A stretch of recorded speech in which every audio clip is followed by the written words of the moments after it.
বন্ধুগণ, আপনারা অবগত আছেন আজ আমরা জাতীয় ঐকমত্য কমিশনের আহ্বানে দ্বিতীয় দিনের মতো আমরা সংলাপে এসেছিলাম। আজকে জাতীয় ঐকমত্য কমিশন 3টি এজেন্ডা আমাদের সামনে দিয়েছে। এই নির্ধারিত এজেন্ডা সমূহের উপরে সকাল 11টা থেকে এখন বেলা 5 ঘটিকা পর্যন্ত আলোচনা চলমান ছিল। যেই সকল রাজনৈতিক দলসমূহের নেতৃবৃন্দ এসেছিলেন তারা সবাই নিজ নিজ দলের পক্ষ থেকে সুচিন্তিত মতামত তারা ব্যক্ত করেছেন। আপনারা নিশ্চয়ই এটা অবগত আছেন যে এই 5টি কমিশনের পক্ষ থেকে 166টি প্রস্তাবনা বিভিন্ন দলের কাছে পাঠানো হয়েছিল এবং সুনির্দিষ্ট সময়সীমার মধ্যে এই প্রস্তাবনাগুলোর উপর মতামত চাওয়া হয়েছিল। রাজনৈতিক দলসমূহ মতামত জমা দিয়েছে। সেই মতামতগুলোকে সামনে রেখে তারা আবার কোনো প্রস্তাবনাকে আরেকটু সংশোধন করে আজকে তারা প্লেস করেছে।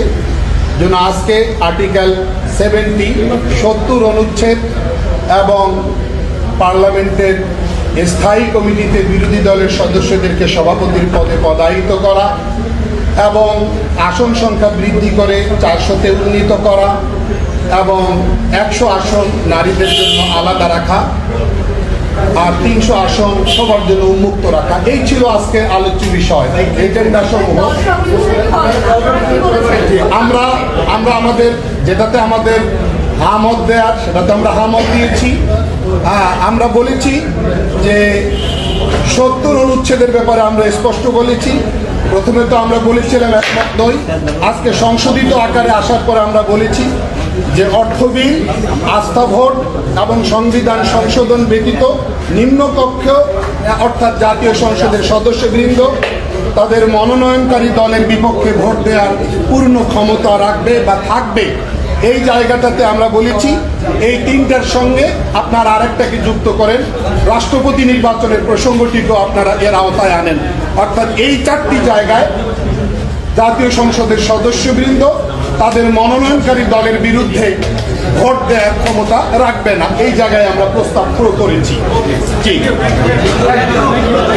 এবং স্থায়ী কমিটিগুলোর ক্ষেত্রে বিরোধী দলকে সভাপতির পদে পদায়িত করা, এই জায়গাতে আমরা বলেছি আজকে যে আমরা আগেও বলেছি আংশিক একমত, আজকেও বলেছি আমরা আংশিক একমত। অর্থাৎ ক্ষমতার ভারসাম্য নিশ্চিত করবার লক্ষ্যে আমরা চাই 50% না হলেও 40% বিরোধী দলীয় সদস্যদেরকে যেন বিভিন্ন স্থায়ী কমিটির সভাপতি পদে পদায়িত করা হয়। এ ব্যাপারটাকে আমরা পজিটিভলি দেখবার চেষ্টা করেছি এবং আমাদের মতামত দিই।